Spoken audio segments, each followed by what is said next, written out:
চাল কুমড়া বা জালি কুমড়া দিয়ে এত সুন্দর নাস্তা রেসিপি তৈরি করা যায় আগে জানতাম না। আসসালামু আলাইকুম, welcome back to my channel my kitchen. আর একবার স্বাগতম, চলে আসলাম আরও একটি ইউনিক রেসিপি নিয়ে আপনাদের মাঝে। আশা করছি আজকের রেসিপিটা আপনাদের কাছে অনেক বেশি ভালো লাগবে। ভালো লাগলে একটি লাইক দিয়ে আমার ভিডিওটি কন্টিনিউ করবেন। আমার চ্যানেলটি যদি সাবস্ক্রাইব করে না থাকে আমার চ্যানেলটিকে সাবস্ক্রাইব করে রাখবেন।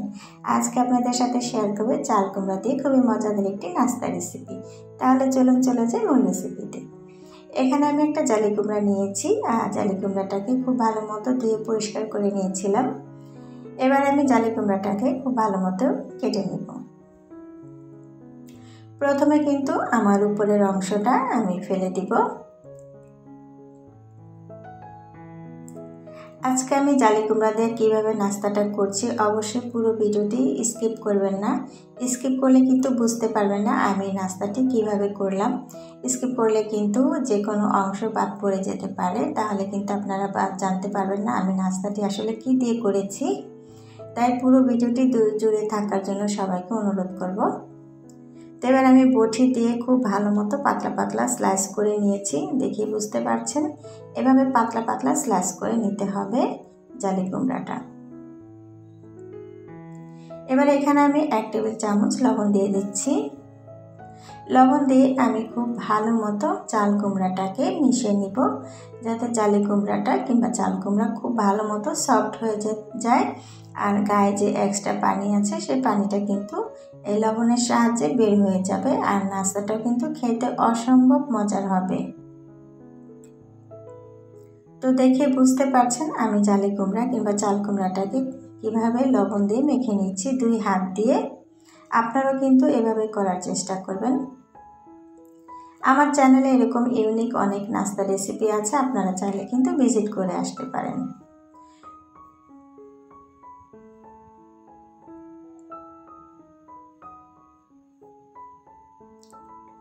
আমার রেসিপির কোনো অংশ যদি আপনাদের কাছে ভালো লাগে অবশ্যই কিন্তু আমার চ্যানেলটিকে সাবস্ক্রাইব করে দিয়ে আমার পাশে থেকে যাবেন। পাশে থাকা বেল আইকনটি প্রেস করে রাখবেন, যখন আমি নতুন নতুন রেসিপি ছাড়বো সবার আগে নোটিফিকেশন আপনার কাছে চলে যাবে। সময় সুযোগ করে আপনি আপনার পছন্দের রেসিপিটি দেখে নিতে পারবেন। যারা এই কাজটা আগে থেকে করেছেন সবাইকে অসংখ্য ধন্যবাদ। এখানে আমি 2টা আলু আগে থেকে সেদ্ধ করে নিয়েছিলাম, আর আলু দুটোকে খুব ভালো মতো গ্রেটার দিয়ে গ্রেট করে নিচ্ছি। আপনারা চাইলে ম্যাশার দিয়ে ম্যাশ করে নিতে পারেন।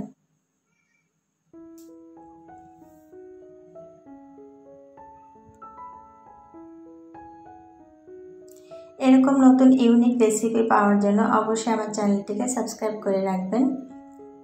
তো দেখেন আমার কিন্তু 2টা আলু একদম সুন্দর মতো আমি গ্রেট করে নিয়েছি। এভাবে কিন্তু গ্রেট করে নিতে হবে আলুগুলোকে। এখানে আমি চিজও গ্রেট করে নিব, তবে চিজটা আমি একটু মোটা সাইজ করে করছি।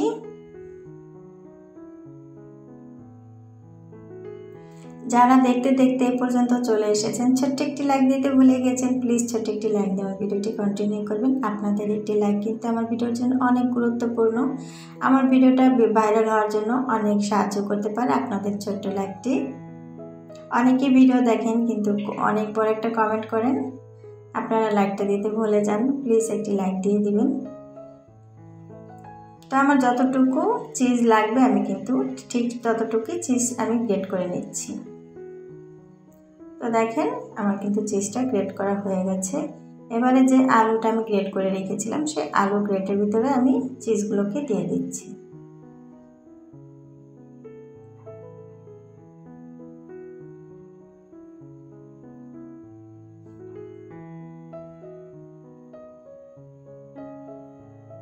এবার আমি দিয়ে দিচ্ছি স্বাদ মতো লবণ, অবশ্যই লবণটা বুঝে শুনে দিবেন।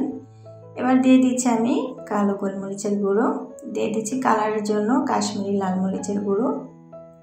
যেহেতু আমি আগেই চাল কুমড়ার ভিতরে লবণ দিয়েছি সেজন্য এখানে দিয়ে দিব অরিগানো, এখানে 1/2 টেবিল চামচ অরিগানো দিয়ে দিচ্ছি। এবারে সব উপকরণগুলো খুব ভালো মতো মিশিয়ে নিচ্ছি।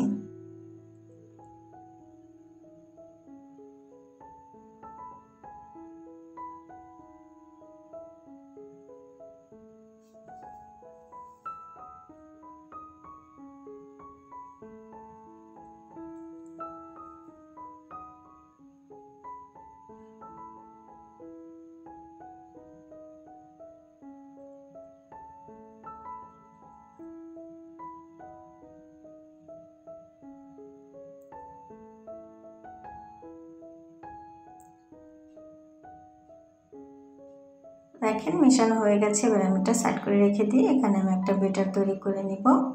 তো এখানে আমার বেটারটা আমি দিয়ে দিচ্ছিলাম এখানে ময়দা, কর্নফ্লাওয়ার আর এখানে চালের গুঁড়ো, আর দিয়েছিলাম গোলমরিচের গুঁড়ো, লাল মরিচের গুঁড়ো, ধনিয়া গুঁড়ো, জিরা গুঁড়ো।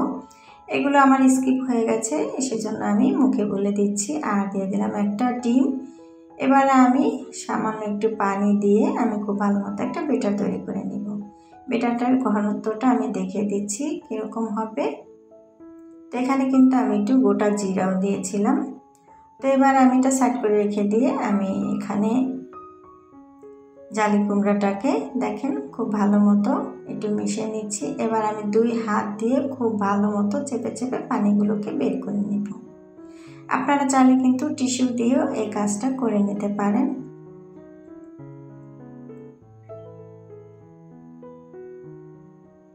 তো দেখেন কত পরিমাণে পানি বের হচ্ছে। অবশ্যই কিন্তু টিস্যু থেকে হাত দিয়ে কিন্তু পানিটা বের করে নিলে খুবই ভালো হয়।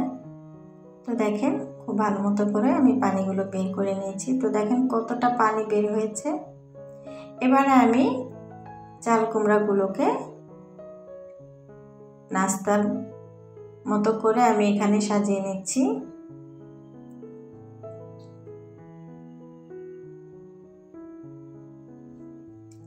এবারে যে আমি আলু চিজের পুরটা তৈরি করে রেখেছিলাম সেটা আমি দিয়ে দিচ্ছি চাল কুমড়ার উপরে।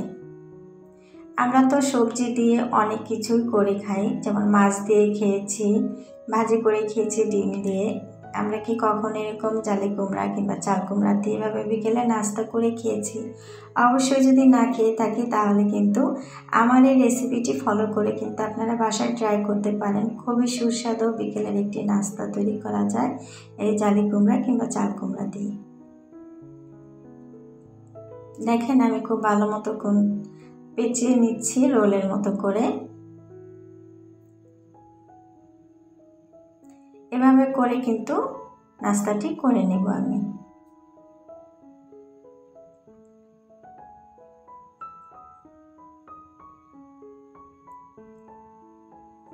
বিকেলে চার আড্ডায় এই নাস্তাটি কিন্তু একদম জমে যাবে। তাই আমি বলবো আপনারাও কিন্তু এভাবে বাসায় ট্রাই করে চায়ের সাথে রাখতে পারেন এই মজাদার নাস্তা রেসিপিটি। তো দেখেন আমি কিন্তু এভাবে করে সব নাস্তাগুলোকে বানিয়ে নিয়েছি। তো দেখেন দেখতে কতটা সুন্দর হয়েছে।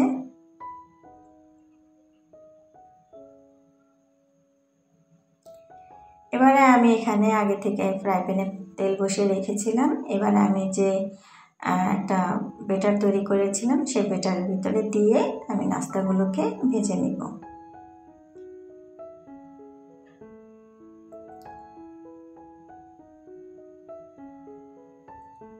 অবশ্যই এই বেটারটা একটু ঝেড়ে দিবেন, এতে করে নাস্তাটা কিন্তু দেখতেও খুব সুন্দর হবে।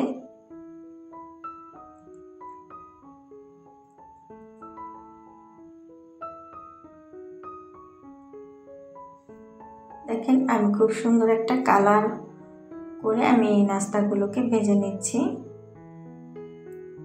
ভেতরে চিজ আছে সেজন্য কিন্তু বের হয়ে যাচ্ছে, একটু সাবধানে কিন্তু এই নাস্তাগুলোকে ভাজতে হবে। দেখেন নাস্তাগুলো আমার হয়ে গেছে। এবার আমি তেল ঝরিয়ে আমি তুলে নিচ্ছি। অবশ্যই টিস্যুর উপরে রাখার চেষ্টা করবেন, এতে করে বাড়তি যে তেলটা আছে সেটা শোষণ করে নেবে। দেখেই কিন্তু বোঝা যাচ্ছে নাস্তাগুলো কতটা লোভনীয় ও সুন্দর হয়েছে। তো বাকি নাস্তাগুলো আমি একই প্রসেসিংয়ে ভেজে নিচ্ছি। আমার আজকের এই জালি কুমড়া কিংবা চাল কুমড়া নাস্তাটা কেমন হয়েছে অবশ্যই কিন্তু মিষ্টি একটা কমেন্টে জানাতে পারেন। আপনাদের কাছে আমার এই নাস্তা রেসিপিগুলো কেমন লাগে আপনাদের গুরুত্বপূর্ণ মতামত কিন্তু কমেন্ট বক্সে জানাতে পারেন। আপনারা কেমন ধরনের নাস্তা রেসিপি পছন্দ করেন অবশ্যই জানাবেন, আমি দেওয়ার চেষ্টা করব। তো দেখেন আমার কিন্তু বাকি নাস্তাগুলো ভাজা হয়ে গেছে। এবার আমি এই নাস্তাগুলোকেই তুলে নিচ্ছি। এই নাস্তাটা কিন্তু ছোট বড় সবাই অনেক বেশি পছন্দ করবে, যেহেতু এটা একটা হেলদি নাস্তা। এখানে আলু, তারপরে আপনার ডিম, চিজ সবই আছে, আর চিজটা তো আমরা সবাই অনেক বেশি পছন্দ করে থাকি সেজন্য। তো দেখেন আমার নাস্তাগুলো বানানো হয়ে গেছে। তো আজকের এই চাল কুমড়া কিংবা জালি কুমড়া নাস্তাটা আপনাদের কাছে কেমন লাগলো অবশ্যই লাইক কমেন্ট শেয়ার করে দিবেন। এতক্ষণ ধৈর্য ধরে আমার ভিডিওটি দেখার জন্য সবাইকে অসংখ্য ধন্যবাদ। দোয়া ভালোবাসা রইল, সবাই আমার জন্য দোয়া করবেন, আমি আপনাদের জন্য দোয়া করব। তো বন্ধুরা দেখেন কতটা সুন্দর হয়েছে, আর ভিতরে কতটা চিজ দেখেই বুঝতে পারছেন। তো আমি মেয়োনিজ দিইনি আজকে, আমি কিন্তু এটা সস দিয়ে আপনাদের সাথে পরিবেশন করে দেখালাম, আর খেয়েও দেখাচ্ছি কতটা সুস্বাদু হয়েছিল। একদম হেলদি একটি নাস্তা। আজকে এই পর্যন্ত, সবাই ভালো থাকুন, সুস্থ থাকবেন। আল্লাহ হাফেজ, আসসালামু আলাইকুম।